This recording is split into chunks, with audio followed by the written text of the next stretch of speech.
दोस्तों, उत्तर प्रदेश के मुख्यमंत्री योगी आदित्यनाथ ने 2 लाख नई नौकरियों का ऐलान किया है। और सबसे बड़ी बात यहाँ पर ये है कि इन नौकरियों में 40,000 नौकरियाँ ये बेटियों को मिलेगी, यानी कि ये महिलाओं के लिए रिजर्व होंगी। और साथ ही साथ 1 लाख नौकरियाँ इसमें क्या रहेंगी कि ये पुलिस में आएंगी। पुलिस भर्ती में 1 लाख की वैकेंसी, और महिलाओं को उसमें 20% का आरक्षण मिलेगा, यानी कि लगभग 40,000 सीटें जो हैं वो बेटियों को मिलेंगी। और इसके अलावा बाकी जो सीटें हैं वो सारी सीटें भरी जाएंगी। तो ये बातें जो हैं मुख्यमंत्री योगी आदित्यनाथ ने गुरुवार को 2 साल में 2 लाख नौकरियां देने के अंतर्गत कही हैं। उन्होंने कहा कि इसमें 1 लाख नौकरियां मतलब 1 लाख नौकरियां जो होंगी वो पुलिस में होंगी। और साथ ही साथ योगी जीआईसी परिसर में 725 करोड़ की योजनाओं का शिलान्यास कर रहे थे। उसी दौरान उन्होंने ये बात कही है। युवाओं को लैपटॉप, स्मार्टफोन और नियुक्ति पत्र भी बांटे गए हैं। तो दोस्तों, इस समय मुख्यमंत्री का ये कहना कि आगामी 2 साल में हम 2 लाख नौकरियां देंगे, उम्मीद की एक नई किरण है। और निश्चित रूप से अगर ये वैकेंसी जाती हैं तो उत्तर प्रदेश के युवा जो कि काफ़ी लंबी समय से नौकरियों का इंतज़ार कर रहे हैं, उनको काफ़ी राहत मिलेगी। और साथ ही साथ महिलाओं के लिए भी अगर 40,000 नौकरियाँ आती हैं रिजर्व रूप में, तो ये बहुत बड़ी बात होगी। देखो फ्रेंड्स, आगे बढ़ते हैं और एक बहुत ही इम्पॉर्टेंट नोटिफिकेशन जारी हुआ है bureau of Indian standard BIS की ओर से। आपने देखा होगा कि जो गोल्ड ज्वेलरी वगैरह होती है उस पर हॉलमार्किंग होती है, तो ये संस्था यही सब काम करती है। Hallmarking of gold, silver jewellery, laboratory testing वगैरह का काम होता है। तो BIS यानी कि ब्यूरो ऑफ इंडियन स्टैंडर्ड की ओर से वैकेंसी आई हुई है। ये परमानेंट वैकेंसी है, इसमें सैलरी भी बहुत ही शानदार है। और कौन कौन से पद हैं ये मैं आपको बता देता हूँ। आवेदन कैसे करेंगे आप, ये भी मैं आपको बता देता हूँ। तो देखो, यहाँ पर ग्रुप A की पोस्ट है, तो इसको जाने देते हैं, क्योंकि यहाँ पर जो आवेदन है इसके लिए एलिजिबिलिटी अलग है। हालांकि इसमें असिस्टेंट डायरेक्टर के मात्र 1 पद हैं, assistant director marketing and consumer के 1 पद हैं, और असिस्टेंट डायरेक्टर हिंदी का 1 पद है। तो यहाँ पर सीटों की संख्या कम है, तो फाइट ज़्यादा होगी, तो छोड़ देते हैं इसको। बात करें ग्रुप B के अंतर्गत, ये जो पोस्ट आई हुई है इस पर आप आवेदन कर सकते हैं, जैसे कि personal assistant, assistant section officer और असिस्टेंट कंप्यूटर एडेड डिज़ाइन। इसमें जो मेन हाइलाइट्स है वो रहेगा आपका असिस्टेंट सेक्शन ऑफिसर के अंतर्गत। अगर आप असिस्टेंट सेक्शन ऑफिसर के लिए आवेदन करते हैं तो इसमें कुल मिला के 43 सीटें आपको मिलेंगी। 43 सीटें बहुत ही अच्छी खासी सीटें हैं। और अगर आप मात्र स्नातक हैं तो भी आप यहाँ पर आवेदन कर सकते हैं।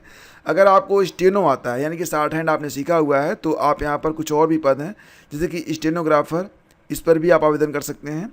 सीनियर सेक्रेटरीट असिस्टेंट के लिए भी आप आवेदन कर सकते हैं। तो आवेदन जो हैं वो आप कर पाएंगे ऑनलाइन, लेकिन ये प्रक्रिया शुरू होगी आपकी कब से, तो ये प्रक्रिया 9 सितंबर से स्टार्ट होगी, जो कि चलेगी 30 सितंबर तक। 9 सितंबर से 30 सितंबर तक वेबसाइट रहेगी bis.gov.in। तो एलिजिबिलिटी चेक कर लेते हैं। यहाँ पर एलिजिबिलिटी के अंतर्गत मैं आपको बता देता हूँ कि BIS रिक्रूटमेंट 2024 में अब यहाँ पर पूरी लिस्ट आप देख सकते हैं।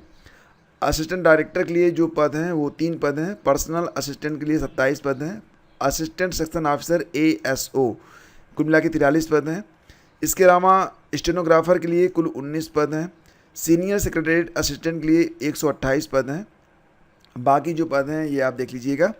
और इसमें जो एज रहेगी वो 35 साल मिनिमम है, मतलब अनरिजर्व कैटेगरी के लिए ये जो एज लिमिट रहेगी वो 35 साल रहेगी for general, and for others आपको नियमानुसार यहाँ पर छूट भी मिलेगी। और यहाँ पर देखेंगे तो जो एलिजिबिलिटी है क्या रहेगी, मतलब तो एलिजिबिलिटी मैं आपको यहाँ पर चेक करवा देता हूँ, ताकि आप अगर आवेदन करना चाहें तो कर सकते हैं। जैसे कि असिस्टेंट डायरेक्टर के लिए post graduate in related field होना चाहिए, और PA के लिए एनी ग्रेजुएट प्लस स्टेनो, और असिस्टेंट सेक्शन ऑफिसर यही पद है जिसके लिए मैं आपको रिकमेंड कर रहा हूँ, इस पर आप आवेदन कर दीजिएगा। एनी ग्रेजुएट, कोई भी स्नातक है वो आवेदन कर सकता है। इसके अलावा देखेंगे तो स्टेनोग्राफर के लिए भी जो पद है उस पर any graduate plus stenography skills अगर है तो आप आवेदन कर पाएंगे। तो ये सारे जो आवेदन हैं ये स्टार्ट कब से हो रहे हैं, तो सारे आवेदन जो हैं ये स्टार्ट हो जाएंगे आपके 9 सितंबर से। और जब स्टार्ट होगा तो उस पर भी मैं एक अलग से वीडियो बना के आप लोगों को दे दूँगा, ठीक है। और इसमें सिलेक्शन प्रोसेस में रिटन एग्ज़ाम होगा, फिर स्किल टेस्ट होगा, और फिर DB होगा और मेडिकल एग्ज़ाम होगा। देन आफ्टर आपको नियुक्ति पत्र दे दिया जाएगा। तो परमानेंट पोस्ट है और डेफिनेटली आपको यहाँ पर अप्लाई करना चाहिए, क्योंकि ऐसी वैकेंसीज बार बार तो आती नहीं हैं। BIS आपको पता ही है कि यह भारत सरकार की अंतर्गत एक आने वाली मान्य संस्था है, और स्टाफ नर्स भर्ती परीक्षा 8 तारीख को होने वाली है। यूपीपीएससी के अंतर्गत स्टाफ नर्स की परीक्षा ये 8 तारीख को होगी और परीक्षा 8 सितंबर को लखनऊ में 2 पालियों में होगी, सुबह 9 बजे से 12 बजे तक और शाम को 3:30 से 5:30 बजे के बीच में। और जो प्रश्न पत्र है वो आयोग की वेबसाइट पर अपलोड कर दिए गए हैं। 14,000 अभ्यर्थी देंगे एनडीए की परीक्षा। तो एनडीए की परीक्षा जो कि हो रही है 1 सितंबर को, तो प्रयागराज में करीब 14,000 अभ्यर्थी जो हैं परीक्षा में शामिल होंगे। ये देखो छोटी छोटी न्यूज़ होती है, लेकिन आपको बता देता हूँ ताकि आपको थोड़ा सा मतलब ये पता रहे कि शहर में जो भीड़ है वो किस लिए हो रही है। ठीक है, आप लोगों ने फॉर्म नहीं भरा है, लेकिन पता तो होना चाहिए ना कि आखिर चल क्या रहा है, इसलिए। और देखो फ्रेंड्स, जैसा कि मैंने आप लोगों से कहा था कि 11 अगस्त 2023 को सुप्रीम कोर्ट ने आदेश दिया था कि अब से 1 to 5 पीआरटी में बीएड मान्य नहीं होगा। इस पर जो याचिका डाली गई थी, याचिकाओं के अंतर्गत ये निर्णय भी आया था कि 11 अगस्त 2023 के पहले जो लोग बीएड करके प्राइमरी में जॉब कर रहे हैं उनकी नौकरी तो बनी रहेगी, लेकिन जो लोग 11 अगस्त 2023 के बाद बीएड के आधार पर प्राइमरी में आए हैं उनकी नौकरी पर खतरा है। तो फिलहाल यहाँ पर मध्य प्रदेश में भी जो लोग 11 अगस्त 2023 के बाद प्रियॉरिटी की नौकरी में, प्राइमरी की नौकरी में काम कर रहे हैं, उनको बाहर करने का आदेश यहाँ पर आ गया है। तो मध्य प्रदेश में जो बीएड वाले हैं वो बाहर होंगे अगर उनकी नियुक्ति हुई है प्राइमरी में 11 अगस्त 2023 के बाद।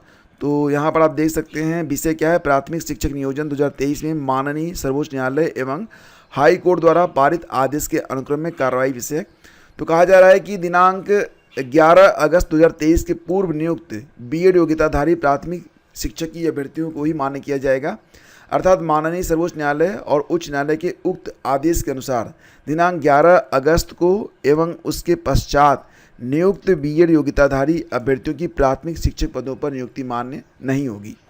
तो यहाँ पर ये कहा गया है कि मतलब जो इस प्रकार की नियुक्तियाँ हैं उनको तत्काल, जो बीएड योग्यताधारी हैं जिनकी नियुक्ति 11 अगस्त 2023 या उसके बाद हुई है, तो उनकी नियुक्तियों को तत्काल निरस्त किया जाए। इसके बारे में यहाँ पर नोटिस जारी कर दी गई है और इसकी जो प्रतियां हैं वो लगा दी गई हैं लगभग सभी सक्षम जिला शिक्षा अधिकारियों को, और कह दिया गया है कि मतलब ऐसे जो बीएड वाले हैं जो कि 11 अगस्त 2023 के बाद से पीआरटी की नौकरी में हैं उनकी नियुक्ति को रद्द किया जाए।